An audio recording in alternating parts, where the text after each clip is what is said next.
Hi hello welcome back to R G tailoring class. ನಾನಿವತ್ತು ಒಂದು ಒಳ್ಳೆ ಮೋಟಿವೇಶನ್ ವಿಡಿಯೋದೊಂದಿಗೆ ಬಂದಿದ್ದೀನಿ. ಏನಂತ ಅಂದರೆ ನನಗೆ ತುಂಬ ಜನ ಕಾಲ್ ಮಾಡಿ ಕೇಳಿದರು, ಅಕ್ಕ ನೀವು ನವರಾತ್ರಿ ಪೂಜೆಗೆಲ್ಲ ಹೋಗ್ತೀರಾ, ಪೂಜೆಗಳೆಲ್ಲ ಮಾಡ್ತೀರಾ, ಹೇಗೆ ಬಟ್ಟೆನ ಮೇಂಟೈನ್ ಮಾಡ್ತೀರಾ, ಹಾಗೆ ಹೇಗೆ ಕಸ್ಟಮರ್ಗೆ ಬಟ್ಟೆಗಳನ್ನು ಕೊಡ್ತೀರಾ, ನಿಮಗೆ ಕಷ್ಟ ಆಗಲ್ವಾ ಅಂತ ನನಗೆ ತುಂಬ ಜನ ಕೇಳಿದ್ರು.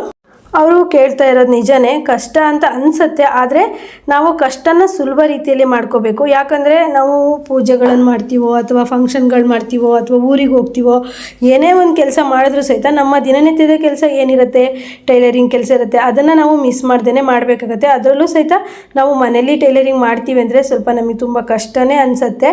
ಯಾಕಂದರೆ ನಮಗೆ ಪೂಜೆಗಳು ಮಾಡೋ ಟೈಮಲ್ಲಾಗಿರ್ಬೋದು, ಇನ್ನೇನೋ ಮನೆಗೆ ನೆಂಟರು ಬಂದ ಟೈಮಲ್ಲಾಗಿರ್ಬೋದು, ಕಸ್ಟಮರ್ ಬರ್ತಾರೆ, ಅವ್ರ ಮನಸ್ಸಿಗೂ ಬೇಜಾರು ಮಾಡೋಂಗಿಲ್ಲ, ನಮ್ಮ ಮನೆಗೆ ಬಂದಿರೋ ಅತಿಥಿಗಳಿಗೂ ಬೇಜಾರು ಮಾಡೋಂಗಿಲ್ಲ. ಹಾಗೆ ನಮ್ಮ ಕೆಲಸಗಳನ್ನು ನಾವು ಮಾಡ್ಕೋಬೇಕಾಗುತ್ತೆ. ಅದಕ್ಕೆಲ್ಲ ಸುಲಭ ರೀತಿಯಲ್ಲಿ ನಾವು ಹೇಗೆ ಕೆಲಸನ ಸುಲಭ ಮಾಡಿಕೊಂಡು ನಾವು ಮನೇಲೇ ಟೈಲರಿಂಗ್ ಕೆಲಸನ ಈಸಿಯಾಗಿ ಪ್ರತಿದಿನ ಅರ್ನಿಂಗ್ಸನ್ನು ಮಾಡೋದು ಅಂತ ಹೇಳ್ಬಿಟ್ಟು ಈ ವಿಡಿಯೋದಲ್ಲಿ ಹೇಳ್ತೀನಿ. ವಿಡಿಯೋ ಸ್ಕಿಪ್ ಮಾಡದೆ ಪೂರ್ತಿಯಾಗಿ ನೋಡಿ. ಈ ವಿಡಿಯೋ ಇಷ್ಟ ಆದರೆ ಲೈಕ್ ಮಾಡೋದನ್ನು ಮರಿಬೇಡಿ. ಹಾಗೆ ತುಂಬ ಜನ ಟೈಲರ್ಸ್ ಏನು ಮಾಡ್ತಾರೆ ಅಂದರೆ, ಹಬ್ಬಗಳು ಸೀಸನ್ ಸ್ಟಾರ್ಟ್ ಆಯಿತು ಅಥವಾ ಏನಾದರೂ ನಮ್ಮ ಮನೇಲಿ ಫಂಕ್ಷನ್ ಇತ್ತು, ಪೂಜೆಗಳಿತ್ತು ಅಂತಂದರೆ ಬಟ್ಟೆ ಹೊಲಿಯೋದನ್ನು ನಿಲ್ಲಿಸೇ ಬಿಡ್ತಾರೆ. ಹಾಗೆ ಬಟ್ಟೆಗೆ ಒಂದು ಬಟ್ಟೆ ಮುಚ್ಚಿಬಿಟ್ಟು ಇಟ್ಬಿಡ್ತಾರೆ, ತೆಗಿಯೋದೇ ಇಲ್ಲ. ಯಾವುದೇ ರೀತಿ 1 ತಿಂಗಳು 2 ತಿಂಗಳು ಗಟ್ಟಲೆ ಬಟ್ಟೆನೇ ಹೊಲಿಯೋದಿಲ್ಲ. ಬಟ್ಟೆ ಕೊಟ್ಟಂಥ ಕಸ್ಟಮರು ಮತ್ತೆ ಕೊಡೋದನ್ನೇ ನಿಲ್ಲಿಸ್ಬಿಡ್ತಾರೆ, ಇವರೇನು ಕೊಡೋದಿಲ್ಲಪ್ಪ ಅಂತ. ಆದರೆ ನಾನು ಮಾತ್ರ ಯಾವುದೇ ಫಂಕ್ಷನ್ ಬರಲಿ, ಏನೇ ಪೂಜೆ ಇರಲಿ, ಪ್ರತಿದಿನ ಒಂದು ಬ್ಲೌಸ್ ಆದರೂ ಹೊಲಿತೀನಿ. ಯಾಕಂದರೆ ನಮ್ಮ ಕೆಲಸ ನಾವು ದಿನನಿತ್ಯ ಮಾಡ್ತಾ ಇರ್ತೀವಂದರೆ ಅದು ನಿಂತೋಗ್ಬಿಡುತ್ತೆ. ಆದ್ದರಿಂದ ಈಗ ನೀವು ನೋಡ್ತಾ ಇರ್ಬೋದು, ಕಂಟಿನ್ಯೂಸ್ ನಾನು 10 ಅಥವಾ 11 ದಿನನೇ ಅಂತ ಹೇಳ್ಬೋದು ನವರಾತ್ರಿ ಪೂಜೆ ಬ್ಯುಸಿಯಲ್ಲಿ ಇರ್ತೀನಿ. ಆದರೂ ಸಹಿತ ನಾನು ಹೇಗೆ ಟೈಮನ್ನು ಮ್ಯಾನೇಜ್ ಮಾಡ್ತೀನಿ ಅಂತಂದರೆ, ಬೆಳಗ್ಗೆ ಬೇಗ ಏಳಬೇಕು. ನಾವು ಯಾವುದೇ ಥರ ನಮ್ಮ ಬೇರೆ ಎಕ್ಸ್ಟ್ರಾ ಕೆಲಸಗಳು, ನಮ್ಮ ದಿನನಿತ್ಯದ ಕೆಲಸ ಜೊತೆಗೆ ಇನ್ಯಾವುದೋ ಒಂದು ಎಕ್ಸ್ಟ್ರಾ ಕೆಲಸ ನಮಗೆ ಆ್ಯಡ್ ಆಗ್ತಿದೆ ಅಂದಾಗ ನಾವು ಸ್ವಲ್ಪ ಬೆಳಗ್ಗೆ ಬೇಗ ಎದ್ದು ನಮ್ಮ ಕೆಲಸನ ಮಾಡಿಕೊಂಡಾಗ ನಮ್ಮ ಕೆಲಸ ಸ್ವಲ್ಪ ಸುಲಭ ಆಗುತ್ತೆ. ಇದಕ್ಕೇನು ಹೇಳ್ತೀರಾ?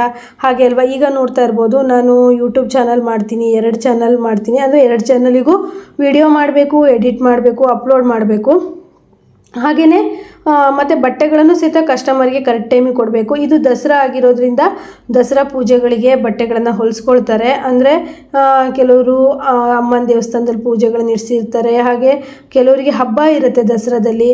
ಹಾಗೆ ಇನ್ನೂ ಸ್ವಲ್ಪ ಜನ ಗಾರ್ಮೆಂಟ್ಸ್ ಹುಡುಗಿಯರೆಲ್ಲ ಬಟ್ಟೆಗಳು ಕೊಟ್ಟಿದ್ದಾರೆ, ಅವ್ರ ಬಟ್ಟೆಗಳನ್ನೆಲ್ಲ ಕೊಡಬೇಕಾಗಿರುತ್ತೆ. ಹಾಗಾಗಿ ನಾವು ಈ ಟೈಮಿಗೆ ಬಟ್ಟೆ ಹೊಲಿಯಲ್ಲ ಅಂದರೆ ನಮ್ಮ ಕೆಲವು ಕಮಿಟ್ಮೆಂಟ್ಗಳಿಗೆ ದುಡ್ಡು ಇರೋದಿಲ್ಲ. ಹಾಗಾಗಿ ನಾನು ಮನಸ್ಸಿಗೆ ನೆಮ್ಮದಿ ಆಗೋ ರೀತಿ ಪೂಜೆನೂ ಮಾಡ್ಕೊಬೇಕು, ಹಾಗೆಯೇ ನಾನು ಕೆಲಸನೂ ಮಾಡಬೇಕು ಅಂದರೆ ಬೆಳಗ್ಗೆ ಸ್ವಲ್ಪ ಬೇಗನೆ ಹೇಳ್ತೀನಿ. ಹಾಗೆ ಸ್ವಲ್ಪ ರೆಸ್ಟ್ ಅನ್ನೋದು ಕಡಿಮೆ ಇರುತ್ತೆ. ಹಾಗಂತ ಯಾವಾಗಲೂ ಕೆಲಸ ಮಾಡ್ತಾ ಇರಿ ಅಂತಲ್ಲ, ನಮಗೆ ಬೇಕಾದಷ್ಟು ರೆಸ್ಟನ್ನು ತಗೋಬೇಕು. ಹಾಗೆ ಸ್ವಲ್ಪ ಕೆಲಸನ ಈಸಿ ಆಗೋ ರೀತಿ ಯಾವ ರೀತಿ ಅನ್ನೋದನ್ನು ನಾವು ಸ್ವಲ್ಪ ನಾವು ಐಡಿಯಾಸ್ಗಳನ್ನು ಮಾಡಿಕೊಂಡು ಕೆಲಸನ ಸ್ವಲ್ಪ ಈಸಿ ಮಾಡ್ಕೊಳ್ಳೋದು ತುಂಬಾ ಒಳ್ಳೆಯದು. ಆದರೆ ಯಾವುದೇ ಕಾರಣಕ್ಕೂ ಸಹಿತ ನೀವು ಮಾಡೋ ಕೆಲಸನ ನಿಲ್ಸೋಕೆ ಹೋಗಬೇಡಿ. ನೀವು ಟೈಲರಿಂಗ್ ಮಾಡ್ತಾಯಿರಿ ಅಥವಾ ಸ್ಯಾರಿ ಕುಚ್ಚು ಹಾಕ್ತಾಯಿರಿ ಅಥವಾ ಪಾರ್ಲರಿಂಗ್ ಕೆಲಸ ಮಾಡ್ತಾಯಿರಿ, ಏನೇ ಮಾಡ್ತಾಯಿರಿ, ಮನೇಲಿ ನೀವು ಸ್ಯಾರಿ ಬಿಸ್ನೆಸ್ ಮಾಡ್ತಾಯಿರಿ, ನಾವು ಇನ್ನೇನೋ ಊರಿಗೆ ಹೋಗ್ತೀವಿ ಅಥವಾ ಇನ್ನೇನೋ ಎಕ್ಸ್ಟ್ರಾ ಕೆಲಸ ಸ್ಟಾರ್ಟ್ ಆಗುತ್ತೆ ಅಂತ ಅಂದಾಗ ನೀವು ಮಾಡ್ತಾ ಇರೋ ಕೆಲಸನ ಯಾವತ್ತೂ ಬಿಡಬೇಡಿ. ಫ್ರೆಂಡ್ಸ್, ಯಾರು ಕೆಲಸ ಬಿಟ್ರು ನಾನು ಮಾತ್ರ ಕೆಲಸ ಮಾಡೋದು ಬಿಡೋಂಗೇ ಇಲ್ಲ. ಯಾಕಂದರೆ ನಾನು ದಿನಕ್ಕೆ 1-2 ಬ್ಲೌಸ್ ಹೊಲಿದ್ರೆ ನನ್ನ ಕಮಿಟ್ಮೆಂಟ್ಗಳಿಗೆ ದುಡ್ಡೇ ಸಾಲಲ್ಲ, ನಿಜವಾಗ್ಲೂ ಹೌದು. ಅದರಿಂದ ನಾನು ಪ್ರತಿದಿನ ಈಗ ನಾನು ನವರಾತ್ರಿ ಟೈಮಲ್ಲಿ ಎಷ್ಟು ಬ್ಲೌಸನ್ನು ಸ್ಟಿಚ್ ಮಾಡ್ತೀನಿ ಅಂತ ಹೇಳ್ತೀನಿ. ವಿಡಿಯೋನ ಸ್ಕಿಪ್ ಮಾಡದೆ ಪೂರ್ತಿಯಾಗಿ ನೋಡಿ. ನಾನು ನವರಾತ್ರಿ ಟೈಮಲ್ಲಿ ಯಾವುದೇ ಟೈಮು, ನಾವು ಧನುರ್ಮಾಸ ಬಂದಾಗೂ ಸಹಿತ 1 ತಿಂಗಳು ಪೂರ್ತಿ ಬೆಳಗ್ಗೆ 4 ಗಂಟೆಗೆ ಎದ್ದುಬಿಟ್ಟು ಪೂಜೆಗಳನ್ನು ಮಾಡಿಕೊಂಡು ದೇವಸ್ಥಾನಕ್ಕೆ ಹೋಗ್ತೀವಿ. ಆ ಟೈಮಲ್ಲೂ ಸಹ ಅಷ್ಟೇ ನಾವು ಸ್ಟಿಚಿಂಗ್ ಅನ್ನೋದನ್ನು ಜಾಸ್ತಿನೇ ಮಾಡಬೇಕಾಗತ್ತೆ. ಎಲ್ಲ ಟೈಮಲ್ಲೂ ನಾವು ಕೆಲಸನ ಹೇಗೆ ಮಾಡಬೇಕು ಅಂತಂದರೆ, ನಾವು ಬೆಳಗ್ಗೆ ಸ್ವಲ್ಪ ಬೇಗನೆ ಎದ್ದು ನಮ್ಮ ಕೆಲಸಗಳನ್ನು ಮುಗಿಸ್ಕೊಂಡಾಗ ನಾವು ಮಾಡುವಂಥ ಕೆಲಸನ ಮಾಡ್ತೀವಿ. ಅದೇ ನೀವು ಬೆಳಗ್ಗೆ 7 ಗಂಟೆಗೆ ಎದ್ರೋ 8 ಗಂಟೆಗೆ ಎದ್ರೋ ಅಂದರೆ ಇಡೀ ದಿನ ಮನೆ ಕೆಲಸನೇ ಆಗುತ್ತೆ. ಮಧ್ಯಾಹ್ನ 3-4 ಗಂಟೆ ತನಕನೂ ಮನೆ ಕೆಲಸ ಮಾಡಿಕೊಂಡು ನಂತರ ಊಟ ಮಾಡಿ ರೆಸ್ಟ್ ಮಾಡೋಣ ಅನಿಸುತ್ತೆ. ನಂತರ ಏನು ಕೆಲಸ ಮಾಡೋದಕ್ಕೆ ಇಂಟ್ರೆಸ್ಟೇ ಬರಲ್ಲ. ಆದ್ದರಿಂದ ನಾವು ಹೇಳೋದೇನು ಅಂದರೆ, ಒಂದು ಕರೆಕ್ಟಾದ ರೀತಿಯಲ್ಲಿ ನಾವು ಅಂಗಡಿಗೆ ಹೋಗೋ ರೀತಿ ಯಾರು ಕೆಲಸ ಮಾಡ್ಕೊಳ್ತಾರೋ ಅದೇ ರೀತಿ ನಾವೊಂದು ಕೆಲಸ ಇಲ್ಲ, ನಾವು ಬೆಳಗ್ಗೆ ಇಷ್ಟೊತ್ತಿಗೆ ನಾವು ಡ್ಯೂಟಿಗೆ ಹೋಗ್ತೀವಿ, ವರ್ಕ್ ಮಾಡೋಕ್ಕೆ ಹೋಗ್ತೀವಿ ಅನ್ನೋದು ನಮ್ಮ ತಲೆಯಲ್ಲಿದ್ದು ಅಷ್ಟೊತ್ತಿಗೆ ನಮ್ಮ ಕೆಲಸ ಮುಗಿದು ನಾವು ಮಿಷನ್ ಮೇಲೆ ಕೂತ್ಕೊಳ್ಳೋ ಥರ ಆಗಬೇಕು, ನಾವು ಬಟ್ಟೆ ಹೊಲಿಬೇಕು ಅಂತಂದರೆ. ಆದ್ದರಿಂದ ನನಗೆ ತುಂಬ ಜನ ಕೇಳಿದ್ರು, ಅಕ್ಕ ನೀವು ಹೇಗೆ ಹಬ್ಬಗಳಲ್ಲಾಗಿರ್ಬೋದು ಅಥವಾ ಈ ರೀತಿ ವಿಶೇಷ ಪೂಜೆಗಳಲ್ಲಾಗಿರ್ಬೋದು ನೀವು ಟೈಮನ್ನು ಹೇಗೆ ಮೇಂಟೈನ್ ಮಾಡ್ತೀರಾ ಅಂತ ಕೇಳಿದಾಗ ನಾನು ಹೇಳೋದಿಷ್ಟೇ, ಇಂಥ ಟೈಮಲ್ಲಿ ನಾನು ಏನು ಮಾಡ್ತೀನಿ ಅಂದರೆ ಸ್ವಲ್ಪ ಕೆಲಸನ ಈಸಿ ಆಗೋ ರೀತಿ ಮಾಡ್ಕೊಳ್ತೀನಿ. ಮತ್ತೆ ಬಂದುಬಿಟ್ಟು ನಾನೊಂದು ಥಿಂಕ್ ಮಾಡ್ತೀನಿ, ಇವತ್ತು ನಾನು ನಾಳೆ ಏನೇನು ಮಾಡ್ಬೋದು, ಯಾವ್ಯಾವ ಟೈಮಿಗೆ ಏನೇನು ಮಾಡ್ಬೋದು, ಯಾರ್ಯಾರ ಬಟ್ಟೆ ಹೆಂಗೆ ಹೊಲಿಬೋದು, ಟೈಮ್ ಕರೆಕ್ಟಾಗಿ ಕೊಡೋಕ್ಕಾಗುತ್ತಾ, ಇಲ್ಲ ಅಂತಂದರೆ ಕಸ್ಟಮರ್ ಹೋಗ್ತಾರೆ, ಇದನ್ನೆಲ್ಲ ಯೋಚನೆ ಮಾಡಿ ಥಿಂಕ್ ಮಾಡಿ ನಾನೊಂದು ಐಡಿಯಾಸ್ ಮಾಡ್ಕೊಳ್ತೀನಿ. ನಾಳೆ ಇದೇ ತಿಂಡಿ ಮಾಡಬೇಕು, ಇದೇ ಅಡುಗೆ ಮಾಡಬೇಕು, ಇಷ್ಟೊತ್ತಿಗೆ ಹೇಳ್ಬೇಕು, ಇಷ್ಟು ಬಟ್ಟೆ ಹೊಲಿಬೇಕು, ನನ್ನ ಕೆಲಸಗಳು ಇಷ್ಟು ಮಾಡಲೇಬೇಕು ಅಂತ ನಾನೊಂದು ಕಮಿಟ್ಮೆಂಟ್ ಮಾಡ್ಕೊಳ್ತೀನಿ. ಆಗ ಅದ್ರ ಪ್ರಕಾರವಾಗಿ ನಾನು ಕೆಲಸಗಳನ್ನು ಮಾಡ್ತಾ ಹೋಗ್ತೀವಿ. ಅದು ಬಿಟ್ಟು ಒಂದು ಶಿಸ್ತಲ್ಲಿ ಕೆಲಸಗಳನ್ನು ಮಾಡ್ಕೊಳ್ತಾ ಹೋಗ್ತೀನಿ. ಏನು ಅಂದರೆ ಬೆಳಗ್ಗೆ ನಾನು ಫಸ್ಟು ಎದ್ದ ತಕ್ಷಣ ಏನಿದೆ ನಾನು ಮನೆ ಕೆಲಸ ಅರ್ಜೆಂಟಾಗಿ ಯಾವ ಕೆಲಸಗಳು ಮಾಡಬೇಕು ಅದನ್ನು ಮಾಡ್ತೀನಿ. ನೆಕ್ಸ್ಟು ನಾನು ಯಾವುದೇ ಥರ ವೀಡಿಯೋಸು ಅದು ಏನೂ ಮಾಡೋದಕ್ಕೆ ಹೋಗಲ್ಲ.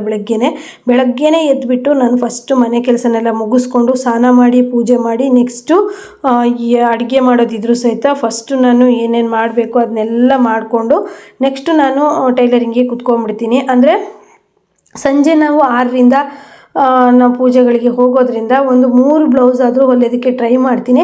ದೇವಸ್ಥಾನದಿಂದ ಬಂದು ಒಂದು ಬ್ಲೌಸ್ ಹೊಲಿದ್ಬಿಟ್ಟು ಮತ್ತೆ ಕಟ್ಟಿಂಗ್ಗಳನ್ನು ಮಾಡಿಟ್ಕೊಳ್ತೀನಿ. ನೈಟ್ ಟೈಮಲ್ಲೇ ಕಟ್ಟಿಂಗ್ ಮಾಡ್ಕೊಳ್ಳೋದ್ರಿಂದ ಡೇ ಟೈಮಲ್ಲಿ ನಾವು ಬೇಗನೆ ಸ್ಟಿಚ್ ಮಾಡ್ಕೋಬೋದು. ಅದೇ ನೀವು ಆಗಲೇ ತಕ್ಷಣವೇ ಲೈನಿಂಗ್ ತರಿಸಿ, ಈಗ ನಾವು ಸಂಜೆ ಪೂಜೆಗೆ ಹೋಗ್ತೀನಿ ಅಂತಲೇ ತಿಳ್ಕೊಳ್ಳಿ, ನಾವು ಬೆಳಗ್ಗೆ ಮನೆ ಕೆಲಸ ಎಲ್ಲ ಮುಗಿಸ್ಕೊಂಡು ಎಲ್ಲ ಕೆಲಸ ಪೂಜೆ ಎಲ್ಲ ಮುಗಿದ ಮೇಲೆ ಟೈಲರಿಂಗ್ ಮಿಷನ್ ಹತ್ರ ಬಂದ ತಕ್ಷಣ ನಾನು ಇವತ್ತು ಈ ಲೈನಿಂಗ್ ತರಿಸ್ಬೇಕಿತ್ತು, ಈ ದಾರ ತರಿಸ್ಬೇಕಿತ್ತು, ಈ ಲೇಸ್ ಬೇಕಿತ್ತು ಹಚ್ಚೋದಕ್ಕೆ ಅಂತೇಳಿ ನಾವು ಆವಾಗ ವಸ್ತುಗಳನ್ನು ಹುಡುಕ್ತಾ ಇದ್ದರೆ ನಮಗೆ ದಿನ ಇಡೀ ಆ ವಸ್ತುಗಳನ್ನು ತರೋದಕ್ಕೆ ಒಂದು ದಿನ ವೇಸ್ಟ್ ಆಗುತ್ತೆ. ನೆಕ್ಸ್ಟು ನಾವು ಕೆಲಸ ಮಾಡೋದು ಯಾವಾಗ, ಅದೇ ನಾವು ಸಂಜೆ ಟೈಮಲ್ಲಿ ಸ್ವಲ್ಪ ಫ್ರೀ ಇದ್ದಾಗ ಮಕ್ಕಳನ್ನಾಗಿರ್ಬೋದು ಮನೆಯವರಾಗಿರ್ಬೋದು ಅಂಗಡಿಗಳಿಗೆ ಕಳಿಸ್ಬಿಟ್ಟು ನಾವು ವಸ್ತುಗಳನ್ನೆಲ್ಲ ತಂದು ಇಟ್ಕೊಂಡ್ರೆ ನಾವು ಸ್ಟಿಚಿಂಗಿಗೆ ಕೂತಾಗ ಕಟ್ಟಿಂಗ್ ಎಲ್ಲ ರೆಡಿ ಇತ್ತು ಅಂದರೆ ನೋಡಿ ಎಷ್ಟು ಬೇಗ ಸ್ಟಿಚ್ ಮಾಡ್ತೀರಂತ. ಮೇಯ್ನಾಗಿ ನೀವು ಆ ಟೈಮಿಗೆ ಕಸ್ಟಮರ್ ಬಂದಾಗ ಫುಲ್ ಅರ್ಜೆಂಟ್ ಮಾಡೋದಲ್ಲ, ನಿಮಗೆ ಕಸ್ಟಮರ್ ಕೊಟ್ಟ ದಿವಸನೇ ಅದರ ಲೈನಿಂಗ್ ಏನಿದೆ ಅದನ್ನು ಕಟ್ ಮಾಡಿ ತರಿಸಿ ಅದು ಯಾವ ರೀತಿ ಹೊಲಿಬೇಕು ಅನ್ನೋದನ್ನು ಐಡಿಯಾ ಮಾಡಿ ಇಟ್ಕೊಂಡ್ರೆ ನಿಮಗೆ ಕಸ್ಟಮರ್ ಏನಾದರೂ ಅರ್ಜೆಂಟ್ ಕೇಳಿದ್ರೆ ಬೇಗನೆ ಸ್ಟಿಚ್ ಮಾಡಿ ಕೊಡ್ಬೋದು.